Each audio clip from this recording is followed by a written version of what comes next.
이 대지권은 좀 이해를 잘 해야 됩니다. 네. 지금 이제 등기부가 지금 옛날 같지 않아서 지금 현대에는 이제 다 등기부가 막 토지 건물이 다 이제 일체화돼 있고 막 경매 한 번씩 넘어가고 나면 이제 이게 다 막 필지랑 다 맞춰지고 약간 그런 게 있어서 정리가 많이 돼 있는데 그래도 일단 뭐 법무사를 할 사람이면은 그래도 이렇게 대지권에 대해서는 좀 공부를 해 두는 게 뭐 남한테 설명을 해야 될 수도 있고 일 처리할 때도 등기부 보면서 이런 게 다 저기 하기 때문에 그래서 작년 그 법무사 2차 등기 서류에도 그 아파트 1동의 건물의 표시, 전유 부분인 건물의 표시, 대지권의 표시 그거 적는 거 나왔었죠 등기 서류에. 그런 거 정도는 이렇게 좀 그 토지와 건물이 이렇게 따로 놀고 하는 것들, 이런 분리처분 이렇게 되는 거 그런 관계들 이렇게 조문도 엄청 많은데 그래도 너무 그냥 아예 버리거나 그러면 안 됩니다. 뭐 시험에 나오면 완전 그냥 좀 많이 위험하죠. 되게 중요한 부분이고 객관식에서 항상 나오는 파트고요.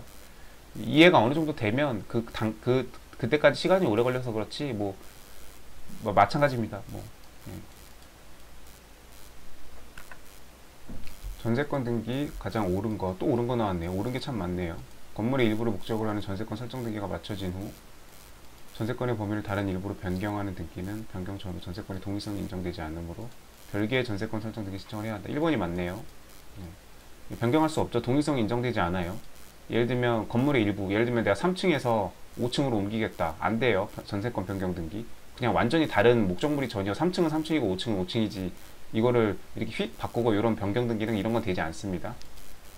그래서 별개의 전세권 설정 등기 신청을 해야 된다. 동의성이 인정되지 않아서. 네, 뭐 다 친절하게 다 설명을 해주고 있네요. 1번 정답. 나머지 다 틀렸나 봐요. 공유지분에 대해서는 하지 못하지만 지분에 대해서는 전세권은 용익물권이죠. 용익물권은 지분에 대해서는 할 수 없어요. 근저당은 지분에 대해서 할 수 있죠. 그래서 아파트 2분의 1 경매 그 매각물권 명세서 경매하시는 분들은 보다 보면 아파트 2분의 1만 나오는 경우 많죠.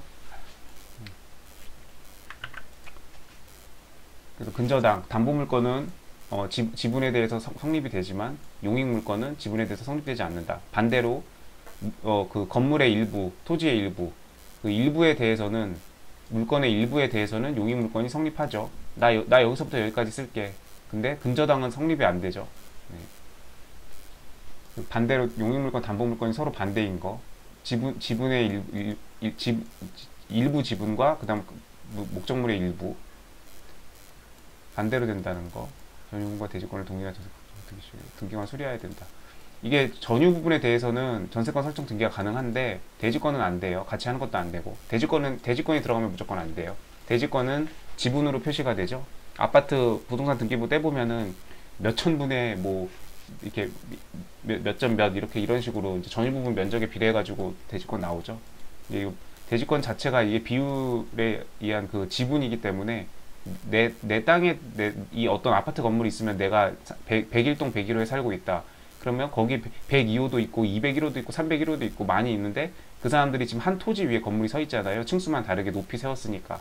그럼 그 사람들이 그 전유 부분 면적으로 다 합산을 한 다음에 그 비율대로 각자 대지권을 갖고 있죠. 그 토지에 대해서. 일단 지분을 갖고 있는 거기 때문에 지분에 대해서는 아까 용익물권이 성립될 수 없다고 그랬죠. 근저당은 가능하지만 담보물권은 가능하지만 그래서 수리할 수 없다. 네.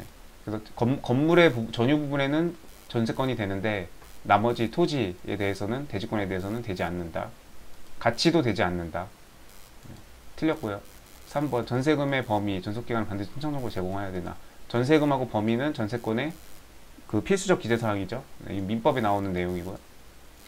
부동산 등기법에도 나올 거예요. 네. 존속기간 이게 아니죠. 네. 전세금은 전세금하고 범위, 지상권은 지상권의 목적하고 범위 이런 식으로 그 특정 기재사항이 두 개씩 있죠. 지상권하고 전세권.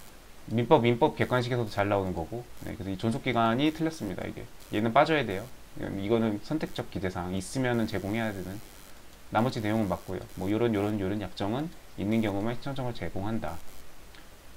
그래서 이것 때문에 틀린 질문 4번 법정갱신. 네, 물권 변동이기 때문에 법률의 규정에 의한 거죠.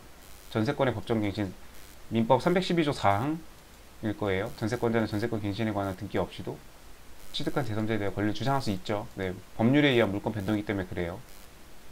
되게 특수한 상황이죠. 이게 전세권의 법정갱신은 전세권자를 보호하기 위한 규정이죠. 자, 그런데 존속기간이 만료된 전세권을 이렇게 등기 신청을 하기 위해서는 이제 이거는 처분행위죠. 저당권 설정을 하는 거는. 네, 담보 설정을 하는 건 처분행위예요. 처분행위를 하기 위해서는 민법 186조였나 187조였나 네. 그 먼저 등기를 해야죠. 그렇기 때문에 이게 주장은 할 수 있는데 요렇게 그럼 전세권자 네가 이렇게 하고 싶어 그러면은 일단은 등기는 해야지. 법정 갱신됐다는 거를 등기를 해주고 전세권 법정 갱신된 걸 등기를 해주고 그 다음에 뭐 거기다가 저당권을 설정하든지 전세권을 뭐 저기를 팔아먹든지 양도를 하든지 해야 됩니다. 그래서 먼저 등기를 해야 된다는 거. 변경 등기를 할 필요는 없다 해서 틀렸습니다. 공동저당 등기 나왔네요. 옳지 않은 거. 공동저당은 민법에서도 엄청 중요하고요. 부동산 등기에서도 중요하고 네. 되게 중요한 주제 중에 하나죠. 공동저당. 그 368조 민법 368조 1항 2항 해가지고 수인의 채권자의 수인의 수개 부동산에 설정된 경우 채권자와 물상 보증인의 공동저당이 설정된 경우 대위할 수 있는 이게 달라지기 때문에 뭐 그런 판례들 되게 많죠. 옳지 않은 거.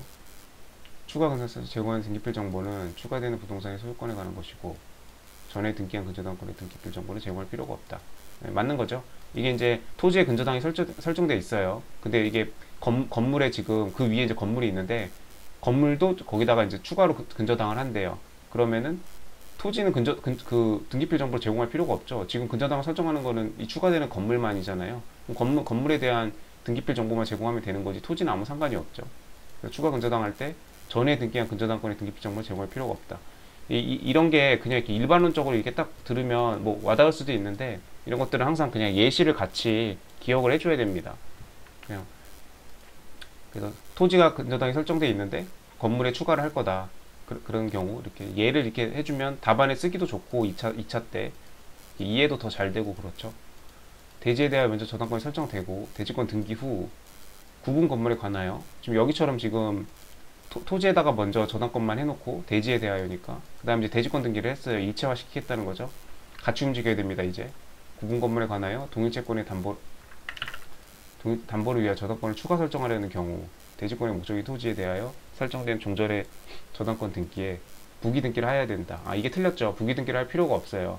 원래는 토지하고 건물에 이렇게 했어요. 그러면은 건물에다가는 그 뜻을 기록해 줘야 되고 여기 토지에 이렇게 같은 등기가 있다라는 거를 기록해 줘야 되고 토지에다가도 이거랑 공동저당으로 건물에다가 그 공동저당이 되었다라는 뜻을 각각 다 토지와 건물 기록에다가 다 이렇게 기록을 해주죠. 뜻을 기록하고 부기 등기를 해주고 기록을 해주는데 지금 이거는 대지에 대해 이렇게 설정이 되고 대지권 등기가 됐잖아요. 이게 포인트예요.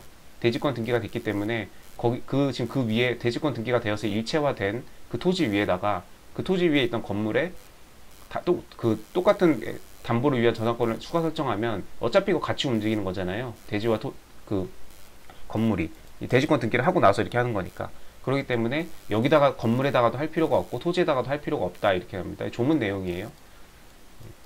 지금 말이 근저당이지 지금 계속 대지권 지금 등기가 계속 나오고 있죠. 대지권 등기는 매우 중요하고 객관식 문제로도 많이 나오고 2차에서는 뜰 수도 있고 그 해에 뜰 수도 있고 안 뜰 수도 있는데 일단 공부를 좀 하기 싫어도 좀 해둬야 되는 파트입니다. 약간 좀 재미도 없고 막 선뜻 이해도 안 되는 것도 많고 근데 처음에는 좀 많이 힘들겠지만 대지권 등기가 좀 그렇다는 거. 근데 이것도 지금 대지권 등기 문제죠. 결국은 2번이 틀렸네요. 2번이 정답이고 공동저당권이 설정된 후에 그 담보부동산의 일부를 취득한 제3자가 피단 인수하고 실무자를 변경하기 위한 저당권 변경. 근데 이게 그 공동저당권이 설정돼 있었는데 그 중에 이제 한 건물을 이제 누가 취득을 했나봐요. 그러니까 이 공동저당권이 설정돼 있는 이제 채권 최고액이 있을 거 아니에요. 이걸 이제 쪼개고 싶다 이거죠. 이 부동산만큼만. 나는 내가 이만큼만 부동산을 취득했으니까 그럼 그만큼에 대해서만 해당하는 그 저당 금액을 뭐 일단 상상적으로 생각은 할 수 있잖아요. 그러니까 그 금액만큼은 내가 저당권을 쪼개겠다 이거예요. 근데 그거 허용 안 되죠. 네.